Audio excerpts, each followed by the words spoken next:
بسم اللہ الرحمن الرحیم الحمدللہ۔ ہمارا اصول شاشی کا سبق جاری و ساری ہے، اور ہم نے گزشتہ درس کے اندر خاص کی تعریف کو ملاحظہ کیا تھا۔ اسی طرح ہم نے عام کی تعریف کو بھی ملاحظہ کیا تھا، اور خاص کی ہم نے تعریف کرتے ہوئے پھر اس کی تین اقسام بیان کی: تخصیص فرد، تخصیص نوع، تخصیص جنس۔ پھر اس کی وضاحت بھی ہم نے بیان کی تھی کہ وہ جو حکم ہوگا وہ اس فرد پر یا اس نوع پر یا اس جنس پر لگے گا، ٹھیک ہے۔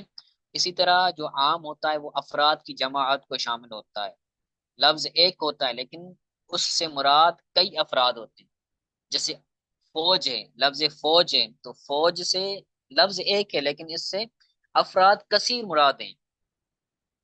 اسی طرح مسلمان ہے، لفظ ایک ہے لیکن اس لفظ سے افراد کثیر مراد ہیں، ٹھیک ہے۔ تو لفظ ایک ہوگا، لفظ کثیر نہیں ہوں گے، لفظ ایک ہوگا لیکن اس سے افراد کثیر مراد ہوں گے تو اس کو ہم عام کہیں گے۔ تو پھر یہ جو عام یا خاص ہوگا اس کی پھر جو اقسام بنتی ہیں وہ بھی ہم نے بیان کی۔ تو آج ہم اس کے حکم کو پڑھیں گے جو خاص ہے۔ خاص کا حکم کیا ہے؟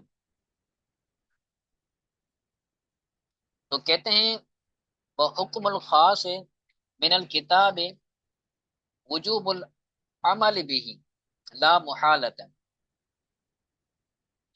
وہ حکم الخاص من الکتاب وجوب العمل به لا محالة۔ عبارت خاص طور پر سماعت کریں، اس پر اعراب صحیح لگائیں آپ جب آپ سے سنا جائے سبق، اور اسی طرح جو آپ ترجمہ کریں وہ بھی ایسا ترجمہ کریں کہ اگلے کو سمجھ آ جائے کہ بھئی عبارت کا ترجمہ یہ اس طرح ہوتا ہے۔ تو ایک مرتبہ اور عبارت سماعت کریں: وحکم الخاص من الکتاب وجوب العمل به لا محالة۔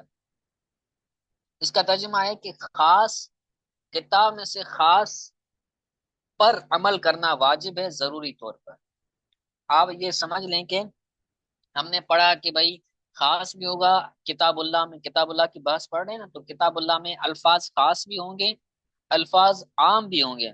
تو جو خاص الفاظ قرآن میں موجود ہیں، قرآن کے اندر جو خطاب کیا گیا ہے خاص الفاظ کے ساتھ، تو وہ جو خاص الفاظ ہوں گے ان پر عمل کرنا واجب ہے، لا محالت، ضروری طور پر۔ لا محالہ کا مطلب ہوتا ہے ضروری طور پر، اس پر یقینی طور پر، قطعی طور پر اس پر عمل کرنا کیا ہے؟ واجب ہے، ٹھیک ہے۔ اب آگے کہتے ہیں وَإِن قَابِلُهُ خَبْرُ الْوَاحِدِ أَوِ الْقِيَاسُ۔ اب بسا اوقات کیا ہوتا ہے، قرآن کے اندر ایک حکم موجود ہوتا ہے، وہ حکم یا تو حدیث خبر واحد کے مخالف ہوتا ہے۔ خبر واحد ایک حدیث کی قسم ہے، تو خبر واحد اس حدیث کو کہتے ہیں جس کو ایک راوی نے روایت کیا ہوا۔ آپ مقدمۃ الشیخ میں پڑھ چکے ہوں گے یا پڑھیں گے کہ خبر واحد اس حدیث کو کہتے ہیں جس کا راوی ایک ہو۔ تو اس حدیث کے اندر جو حکم ہوگا وہ قرآن کے حکم کے کیا ہوگا؟ مقابل ہوگا۔ قرآن میں ایک حکم ہوگا، حدیث میں دوسرا حکم ہوگا، خبر واحد میں دوسرا حکم ہوگا، یعنی خبر واحد قرآن کے خاص کے مقابلے میں آ جائیں گے۔ حدیث میں خبر واحد میں قرآن کے اپوزٹ ظاہراً کیا ہوگا؟ ایک تقابل ہوگا۔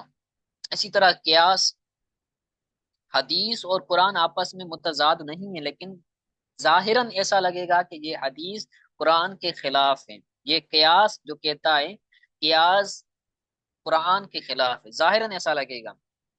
تو کہتے ہیں کہ اگر خبر واحد یا قیاس قرآن کے خاص کے مقابلے میں آ جائے تو ہم سب سے پہلے دیکھیں گے کہ بھائی خاص میں یا پھر خبر واحد میں کوئی ہم وجوہات میں سے کوئی ہم وجہ تلاش کریں، ان میں تعویل کریں کہ بھائی خاص خبر واحد حدیث کا یہ مطلب ہے اور قرآن کی خاص کا یہ مطلب ہے۔ قیاس یہاں پر یہ تقاضا کر رہا ہے اور قرآن مجید کے خاص کا یہ حکم ہے، یہ مطلب ہے۔ تو ہم سب سے پہلے کیا کریں گے؟ دونوں کو جمع کرنے کی کوشش کریں گے، دونوں کو آپس میں ملانے کی کوشش کریں گے کہ بھائی یہاں پر یہ مراد ہے، یہاں پر یہ مراد ہے۔ کوشش کریں گے کہ دونوں پر عمل کرنا ممکن ہو جائے، ٹھیک ہے۔ اگر عمل کرنا دونوں پر ممکن ہے اور خاص میں کوئی، خاص کے حکم میں کوئی تبدیل بھی نہیں آتی، کوئی خاص کے حکم میں فرق بھی نہیں پڑتا، تو ہم دونوں پر عمل کریں گے۔ خبر واحد پر بھی عمل کریں گے اور خاص پر بھی عمل کریں گے، اور اگر مقابلہ قیاس کے ساتھ ہو تو ہم قیاس پر بھی عمل کریں گے اور اسی طرح ہم خاص پر بھی عمل کریں گے۔ خاص کا حکم یہ ہے کہ خاص پر عمل کرنا واجب ہے۔ جب اس کے مقابلے میں خبر واحد آئے گی یا قیاس آئے گا تو سب سے پہلے ہم دیکھیں گے کہ دونوں میں کیا ہو جائے، مطابقت ہو جائے، دونوں میں آپس میں ممکنات پیدا ہو جائے، دونوں پر عمل کرنا ممکن ہو جائے۔ اور جب ہم دونوں پر عمل کریں گے اور خاص کے حکم میں کوئی تبدیلی بھی نہیں آتی تو ہم دونوں پر عمل کریں گے۔ اگر خاص کے حکم میں تبدیلی آئے گی تو ہم کیا کریں گے، خبر واحد ہو یا قیاس ہو ہم اس کو چھوڑ دیں گے اور ہم خاص کے حکم پر عمل کریں گے۔ ٹھیک ہے، تو یہی مطلب ہے عبارت کا۔ عبارت پڑھتے ہیں، ترجمہ کرتے ہیں۔ فَإِن قَابِلُهُ خَبْرُ الْوَاحِدِ أَوِ الْقِيَاسُ فَإِنْ أَمْكَنَ الْجَمْعُ بَيْنَهُمَا بدون تغییر فی حکم الخاص یعمل بہما۔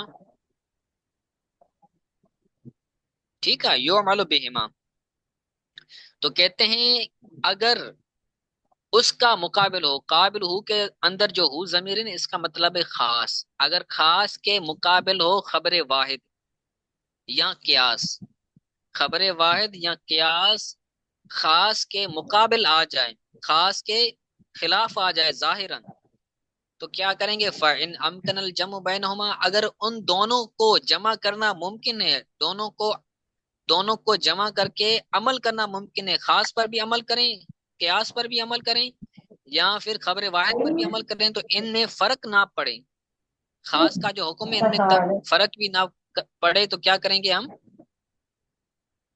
دونوں پر عمل کریں گے۔ بدون تغیر فی حکم الخاص، دونوں کو جمع کرنے میں خاص کے حکم میں کوئی تبدیلی واقع نہ ہو تو یعمل بہما، دونوں پر عمل کیا جائے گا۔ اور اگر تبدیلی واقع ہوگی خاص کے حکم میں تو ہم قیاس کو اور خبر واحد کو چھوڑ دیں گے اور کتاب اللہ پر، خاص پر عمل کریں گے۔ وَإِلَّا، وغرنا، یعنی اگر دونوں کو جمع کرنا ممکن نہ ہو تو کیا کریں گے، یعمل بالکتاب، کتاب پر یعنی قرآن پر، خاص پر عمل کیا جائے گا۔ وَيُتْرَكُ مَا يُقَابِلُهُ، اور اس کو چھوڑا جائے گا جو اس کتاب کے مخالف ہے، مقابل ہے، چاہے وہ خبر واحد ہو چاہے قیاس ہو، دونوں کو چھوڑا جائے گا، کتاب اللہ پر عمل کیا جائے گا۔ ٹھیک ہے، یہ سمجھ آ گیا۔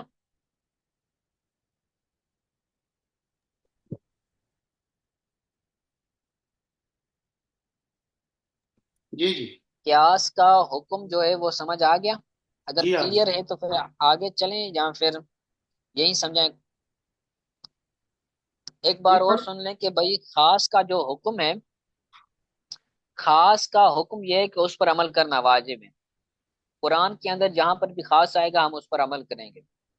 پھر انہوں نے ایک بات بیان کی کہ خاص کا حکم آئے پھر اس کے مقابلے میں خبر واحد آ جائے یا پھر قیاس آ جائے تو ہم سب سے پہلے کریں گے ان دونوں کو جمع کریں گے، اگر جمع کرنا ممکن ہے تو پھر دونوں کو جمع کر کے ہم ان پر عمل کریں گے، اور اگر دونوں کو جمع کر کے دونوں پر عمل کرنا ممکن نہیں ہے، خاص میں تبدیلی ہو رہی ہے، تو ہم خبر واحد کو بھی ترک کریں گے، قیاس کو بھی ترک کریں گے، ہم عمل کریں گے کتاب اللہ پر، اللہ کی کتاب پر عمل کریں گے، خاص پر عمل کریں گے۔ ٹھیک ہے، تو آگے یہ تھوڑی سی آپ اس کو بیان سماعت کر لیں، اس کی وضاحت انشاءاللہ تعالیٰ کل کریں گے کیونکہ اس کی وضاحت تھوڑی سی لمبی ہے۔ تو کہتے ہیں مثال ہو فی قولی تعالی، خاص کا مثال اللہ تعالیٰ کے قول میں، مثال ہو خاص کا مثال اللہ تعالیٰ کے قول میں، یتربصن بانفسہن ثلاثۃ قروء والمطلقات یتربصن بانفسہن ثلاثۃ قروء۔